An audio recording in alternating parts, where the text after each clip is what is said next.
If your business would like to advertise or have an announcement made on the Urban Radio Network, give us a call at 918-467-5630. That's 918-467-5630. Urban Radio 100.7 FM.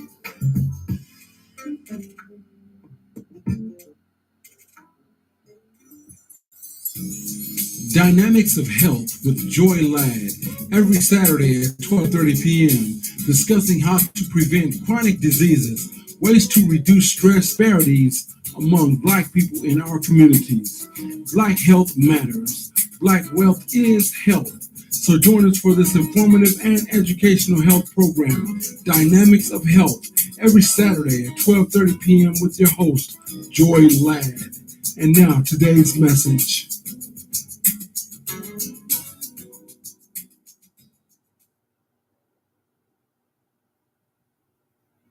Welcome to Dynamics of Health.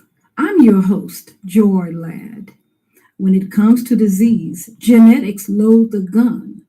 Lifestyle pulls the trigger. So then wellness is your lifestyle.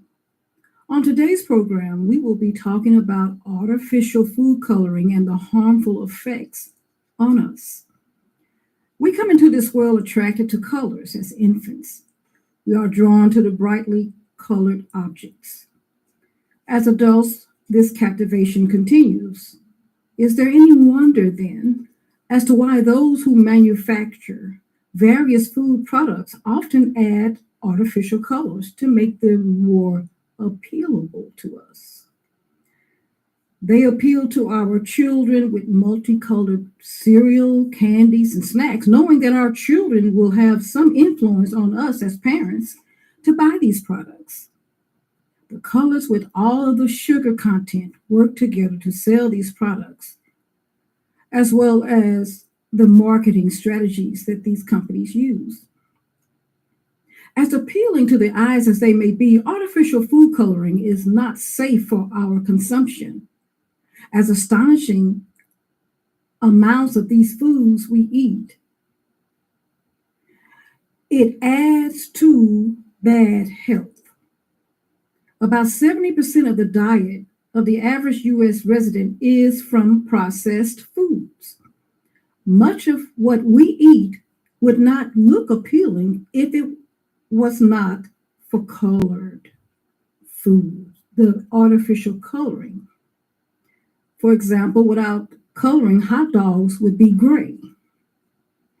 To avoid so much processed food, some have advocated using natural food coloring whenever possible. It is a great choice for coloring dairy products, which typically have a high fat content. So beta carotene is often added to margarine and cheese. Now let's talk about what some of the diseases are like that is brought on by artificial man-made food coloring. Let's begin with inflammatory bowel disease, or known as IBD. IBD is a term that describes disorders involving long-standing, that is chronic, inflammation of tissues in your digestive tract. Types of irritable bowel disease, also known as IBD, include ulcerative colitis. This condition involves inflammation and sores, that is ulcers along the lining of your large intestine, which is called the colon, as well as your rectum. Crohn's disease is also a type of IBD and is characterized by inflammation of the lining of your digestive tract, which often can involve the deeper layers of the digestive tract. Crohn's disease most commonly affects the small intestine. However, it can also affect the large intestine and the upper GI tract. Both ulcerative colitis and Crohn's disease usually are characterized by diarrhea, rectal bleeding, abdominal pain, fatigue, and weight loss due to reduced appetite. For some people, IBD is only a mild illness. For others, though, it's a debilitating condition that can lead to life-threatening complications. The exact cause of inflammatory bowel disease remains unknown. Previously, diet and stress were suspected, but now doctors know that these factors may aggravate, but are not the cause of IBD. When your immune system tries to fight off an invading virus or bacterium, an artificial immune response causes the immune system to attack the cells in the digestive tract. Several gene mutations have been associated with IBD. A gene mutation is when the genes just sort of go awry.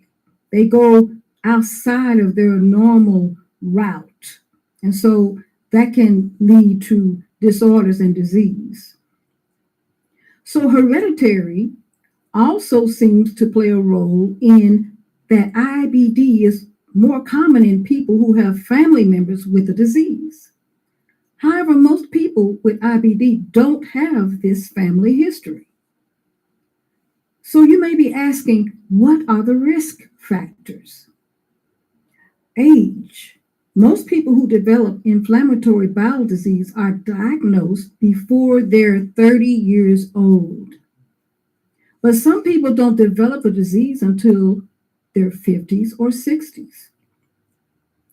Race or ethnicity is another factor. Although IBD is more common in white people, it can occur in any race. Cases are also increasing in other races and ethnicities. Cigarette smoking is the most important controllable risk factor for developing Crohn's disease. Non-steroidal anti-inflammatory medications. These include ibuprofen, like Advil or Motrin IB, Aleve, and others. These medications may increase the risk of developing IBD or worsen the disease in people who have it. Let's talk about complications. Ulcerative colitis and Crohn's disease have some complications in common and others that are specific to each condition. Complications found in both conditions may include colon cancer.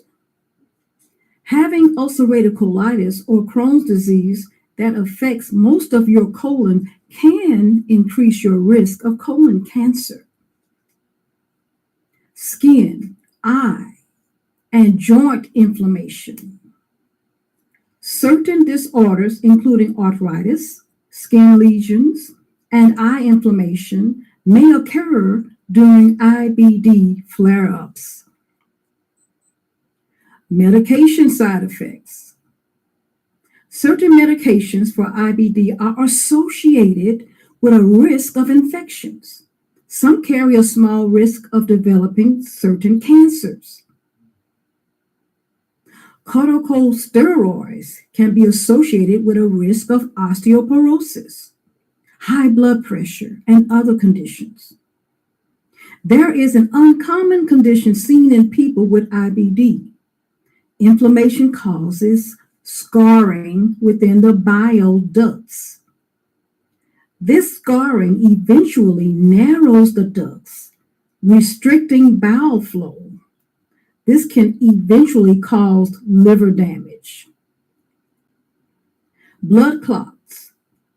IBD increases the risk of blood clots in veins and arteries. Severe dehydration. Excessive diarrhea can result in dehydration. Complications of Crohn's disease may include bowel obstruction. Crohn's disease affects the full thickness of the intestinal wall. Over time, parts of the bowel can thicken and narrow, which may block the flow of digestive contents. You may require surgery to remove the diseased portion of your bowel, should this happen. Malnutrition.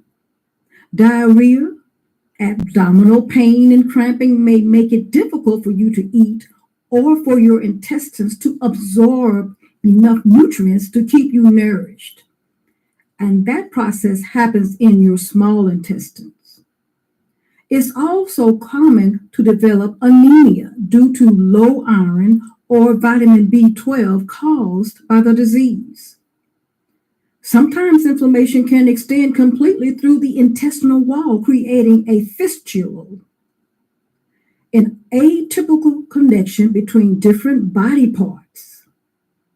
Fistulas near or around the anal area are the most common kind, but they can also occur internally or toward the wall of the anal fissure.